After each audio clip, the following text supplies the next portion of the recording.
Hello guys, welcome back to another video, and today we have Tecno Spark 20, also known as KJ5, and a customer brought this phone to my office today and asked me to help him out. Okay, he has given it to a technician and the technician referred the customer to me.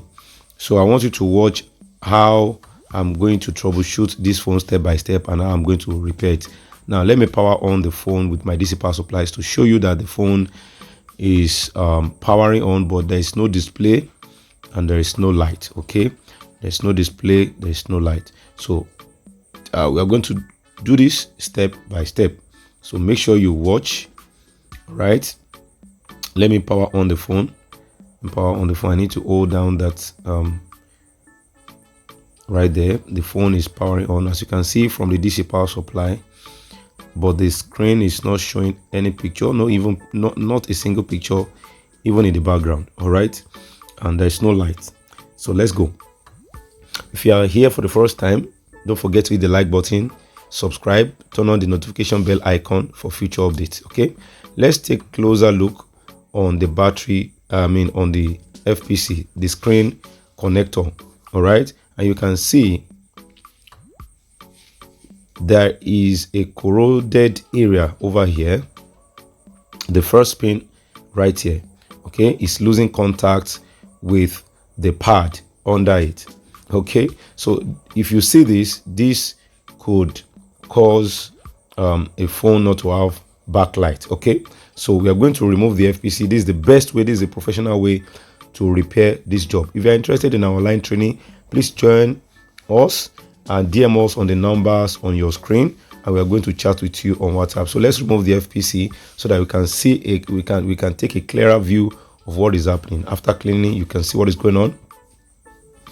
All right, the pad is rusted. Okay, and there is no schematic diagram for this particular device, so I had to use my intuition and my experience, all right, to work on this Spark 20 device. Okay, so I'm just scratching that off. As you can see, even from the FPC itself, it is also rusting. All right, it is good to scratch it off. I have taken readings with my multimeter and I discovered that the pad which I scratched is not reading on my multimeter. Okay, on diode mode, it was not reading at all. So that means there is an open circuit. Now let me open where the backlight section is, so that I can be able to view what is going on, and you can see what is going on here. This is indeed water damage. All right, and this type of water damage is very bad, because it will not even allow the phone to bring out any light. All right, so the first thing we are going to do is to clean it up. Right, you clean with your PCB cleaner and the brush. All right, it's done. Let's take readings and let's see if there is any short on this circuit, the light circuit over here.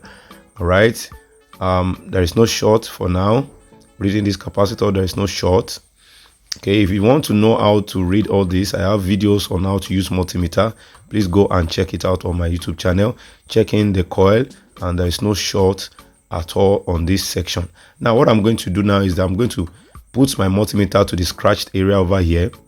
Right, and I'm going to read on continuity, okay, to see if there's a continuity from this pad to the diode.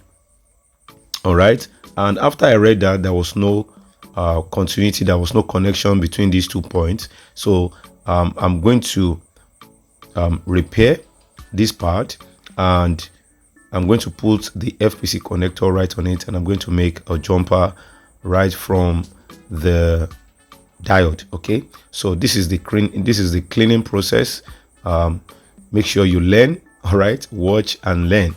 All right, if you're interested in our online training, please DM us on the numbers on the screen, and we are going to help you become a professional technician.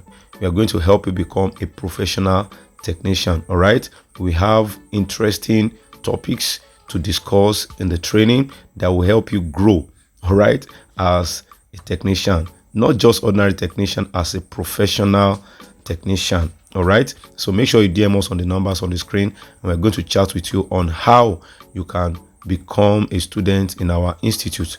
Okay, now I'm going to put the FPC back, all right, after repairing, but I'm going to do a little bit trick so that I can make the jumper effectively. I'm going to push the FPC a bit to my downward side so that I can have a jumper point, all right, from the diode. Okay, so now I'm prepping to make the jumper, all right, prepping to make the jumper right from the diode. And make sure you are making the jumper from the negative part of the diode. Okay, if you want to know what diode is and and how to know what it is used for on the PCB, the function on the PCB circuit, so please try and watch our videos on our YouTube channel. We have a lot of videos that we have uploaded on this channel that can help you become a better technician. So make sure you watch and learn. All right, now I'm done making the jumper, and if you pay close attention on this on the flex right here, there's also what we call open circuit. All right, there's a discontinued line. All right, and this could also cause the phone not to display or to bring light. I hope you have hit the like button and subscribe. Please, if you have not done so, please do it right now. All right, I'm trying to make a jumper to close the open circuit, and let's go ahead and test the screen. Okay, now you can see the jumper right from here, from the diode, okay, to the anode of the FPC, right on that FPC. So it is very important you know the anode, you know the cathode of each devices. Okay, some device can have it in the middle of the FPC, some can have it at the beginning, so you need to confirm with your schematic diagram to see where it is being connected. Now let's connect with it. If you have not hit the like button yet, make sure you do so. All right, and don't forget to turn on the notification bell icon for future updates. If you're interested in our online training, please DM us on the numbers on the screen, and we're going to help you become better at this job. Is this phone going to work or not? Let's take. Oh man, and the phone is working properly. The light is on, display is working properly, and the client is going to be very happy about this job. I hope you've learned a lot from this video. Okay, so it's always good, all right, to seek for knowledge. Cleaning the phone only will not make the phone work, but when you get the proper knowledge, you are going to be the best at this job. So to get that best information, all right, please join our online training. See you in my next video. Peace.